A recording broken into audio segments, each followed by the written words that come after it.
Hello, this is part two of, of chapter three's basic probability concepts. And we just finished the multiplication rule. And now let's go to the addition rule. And it really, so the multiplication rule was for and events or intersections, the joint likelihood. And the addition rule is for determining the likelihood of either one of two events happening or both. And it depends, again, if they're mutually exclusive or not mutually exclusive. Mutually exclusive means there's no intersection between the two events, meaning they cannot happen at the same time. If they're non-mutually exclusive, then the events could happen at the same time. And we have to handle this addition rule differently depending upon the events. Well, you'll see what that means. So we have A and B, and so this is it in a Venn diagram. Now there's one other one. Actually, I wish I'd have put it on here. If we have event A and event B, this could also represent a Venn diagram of the events A and B. Here there's no intersection, so they're mutually exclusive. Here they're not mutually exclusive. There's an intersection. The events A and B could happen at the same time. Now, this plays a part in the axiom 3, where it's called additivity. So the probability of mutually exclusive events is the sum of those two events. And in a lot of cases, what we do is we try to trick the events into being mutually exclusive, and then we can add them. And you'll see what that means in a second. But really, if there's an intersection, we have to be careful. And so if we're trying to find, so let's look at mutually exclusive events first. And this is the probability of A or B. And I actually wish I would have rewritten that as A or B. Now, if you're a LaTeX person, that's called a cup sign. But it's the union sign, and it stands for or, where the intersection stands for and. So here we're looking at the probability of A or B, and they're mutually exclusive events. And so you just add those probabilities. And we're in this setting here. So, for example, if we're rolling a die, the probability of rolling a 2 or a 5. And so, since when we roll one die, we cannot roll a 2 and a 5 at the same time, there's no intersection, they're mutually exclusive. That means we can just add the probabilities between the two. So, probability of rolling a 2, probability of rolling a 5, it's 1/3. Now, for non-mutually exclusive events, they can occur together. So if we're looking at this probability A or B, and I really wish I would have written it like this.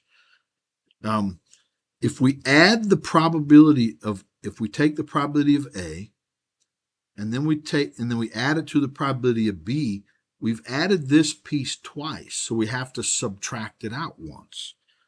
And so that's what we do. So the probability of A or B is the probability of A plus the probability of B minus the probability that they both happen at the same time.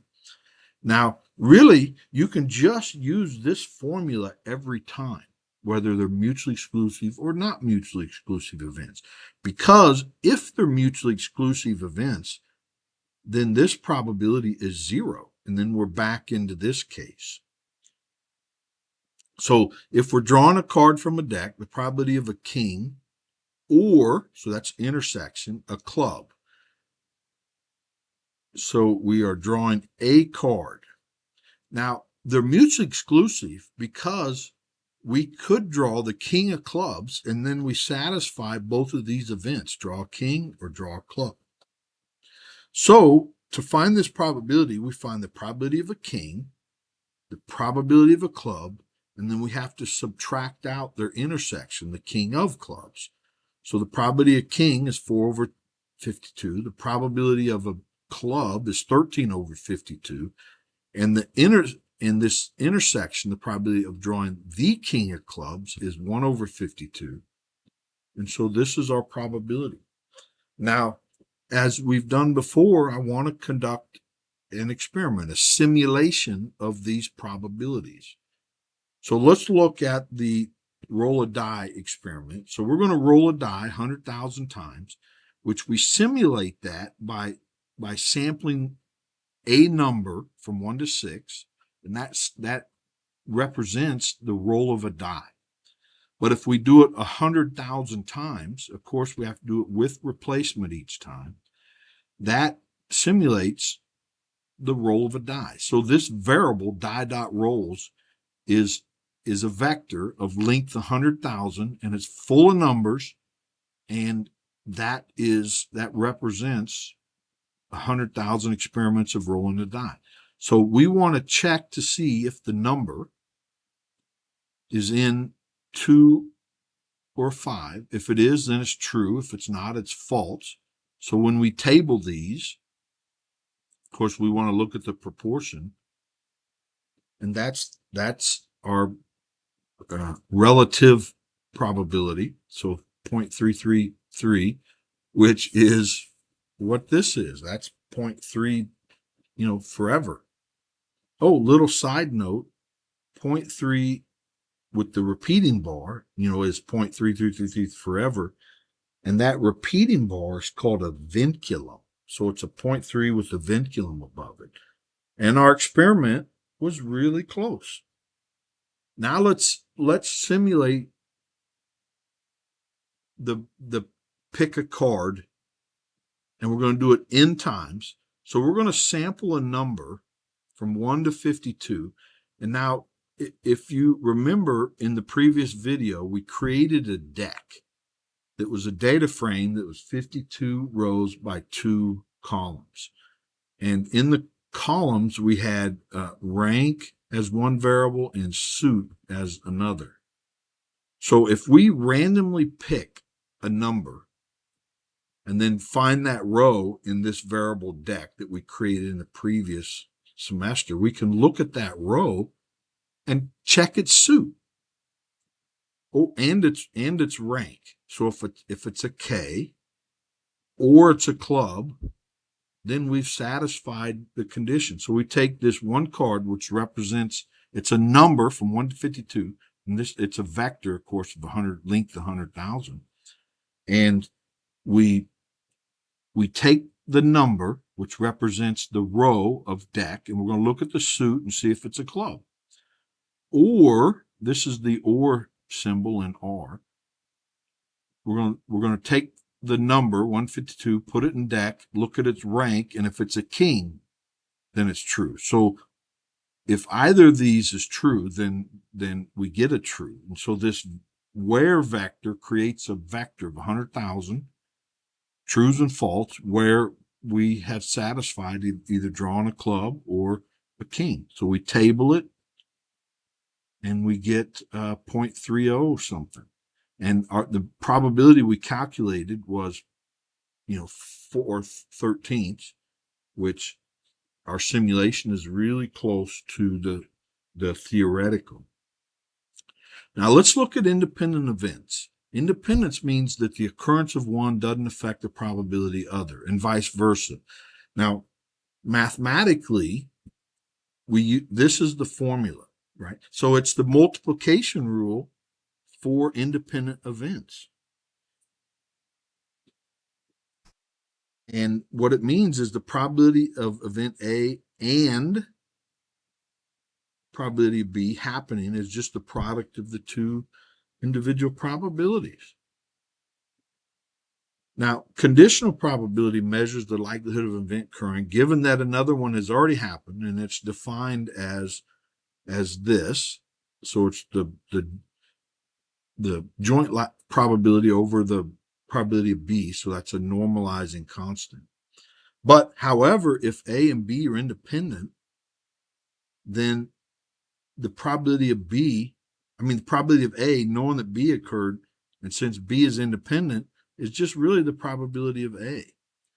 So this probability is the probability of A times the probability of B, right? Because they're independent. divided by the probability of B. Those cancel, and we're just left with the probability of A. Now, complementary events is another powerful technique, and it's really, if you have the event A, its complement means everything else besides A. Meaning A, if the event A happens, its complement, and it's denoted by either the bar or a C or a tick. Now, in this class, we'll almost always use this one, but any of these are okay. And this one kind of looks to me too much like the sample mean, so I don't use it. And if you've ever had a multivariate analysis class, that looks like a matrix transpose. So I'll try to use this one more, but they'll go interchange, and hopefully the context of the problem is evident. So note though that these two events, A and A complement, are mutually exclusive, right? Because you can't be in both events at the same time, right? So they're mutually exclusive. They're also what's called exhaustive, right? The events A and A complement cover all possibilities of the sample space. If it's not in A, it's in A complement. Okay, which means, so since they're mutually exclusive and they're exhaustive, their probability sum to 1. So the probability of A plus the probability of A complement is 1. They make up the entire sample space. And so this is a Venn diagram of A complement. So if we have the event A, and then its complement is literally everything else. Now, this property we're going to take advantage of, and so we can partition one event into mutually exclusive sub-events with its complement. Okay, so let's look at this example here, and if we want to find the probability of B, that's made up of two mutually exclusive events, this one and this one. So if we can find these two mutually exclusive events, oh, what just happened? We can then we can sum those two probabilities. So that's what we do. So let's partition B with the event A. So the probability of B is B intersect A, which is this, and then it's unioned with B intersect A complement, which is this piece. Now, using union and mutually exclusive events, axiom 3, that means we can sum their probabilities. And so the probability of event B is really the sum of these two different probabilities. Then we can use the multiplication rule on each of these intersections, and it's the probability of A times the probability given A plus, right, the plus, probability of A complement times the probability of B given A complement. Okay. But there's no stopping this. And this is a trick if you've ever taken measure theory, that taking an event and then partitioning it into mutually exclusive events really makes some of the theory easier. So let's do it with, let's say we have 3 events, A, B, and C, and we want to find the probability of B, but we're going to partition it into mutually exclusive events using events A and C. So this is our goal here. So we're going to take the probability, we want to partition this into mutually exclusive events. And so if A intersect B is this, then here we take B intersect a complement, so that's everything out here. But then when we intersect it with C, right, since it's a complement, we have to be outside of it and then intersect B and C. So that's this region. And then we take B, intersect A complement, intersect C complement, and then we get this piece. So we've partitioned B into 3 mutually exclusive events, which means that then we can add these probabilities. And then from there we could create multiplication rules for these settings. We're not going to do it just yet though. But the trick with complements, sometimes it's easier to find the probability of a complement first and then use it to find the probability of A. And I think the classic example is the birthday problem. So what is the probability that in a set of n randomly chosen people that at least 2 will share the same birthday? Right? This is a surprising problem. But to find the probability that at least 2 have the same birthday, that's a difficult problem because at least 2 means you have to take the probability that 2 have the same birthday plus the probability that 3 have the same birthday plus the probability that 4 have the same birthday, and then 5 and 6. And that's an easier problem. It's way easier to find the complement. The probability that 0 people share a birthday, and then you take 1 minus it. And so if A is the probability that at least 2 people have the same birthday, let's find this probability because this one is so much easier. It's easy to find the probability that no one shares the same birthday. And how you think of that is the first person can be born on any of the 365 days. And so maybe this is assuming no leap years too. So there's a little condition there. Then the second person only has 364 days that they could have a birthday and not share with the first one. Then the third person is 363 over 365, and we repeat this n times. And that's the probability of n people not sharing the same birthday. And then we take 1 minus it. And so well, this isn't a simulation, it's a calculation. So this is the surprising piece, that if you randomly ask 23 people, there's a 50% chance that at least 2 will share the same birthday. And so what we do is we calculate the probability of 0 events, take 1 minus, and then this is the probability. Now, if you want, you can change this and make it 30 and then 10 or 70, and you can look at the different probabilities of at least 2 people sharing the same birthday. I always find this fun to conduct, like in real life, randomly ask 30 people. And, there's a good probability that at least 2 will have the same birthday. I'm at 18 minutes, so let's cut here and then we'll rejoin in the next video. See you then.